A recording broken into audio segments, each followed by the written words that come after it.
मुंबईच्या क्रिकेटचं महत्वाचं म्हणजे विकेटचं किंवा पिचचं जे महत्व आहे ते रेड सॉइलचं महत्व आहे.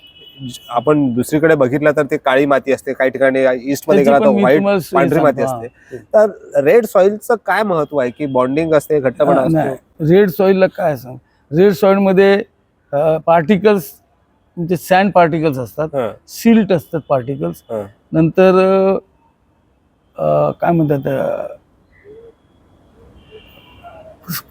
क्रशिंग म्हणजे क्रश होते अशी, त्याच्यानंतर प्लॅस्टिसिटी तयार होते. हे सगळं रेड सॉइल मध्ये गुणधर्म आहे. ओके. पण त्याच्यामध्ये थोडा मुरुम मिक्स करायला लागतो. अच्छा अच्छा. तर मुरुम कसा आहे, रेड सॉइलला पाणी मारलं तर हार्डनेस आहे यासाठी. नाही, रेड सॉइल पाणी कंटेन नाही करत, धरून नाही ठेवत. ओके. खाली जातं ते पार्टिकल असल्यामुळे. सँड असले की थांबणारच नाही.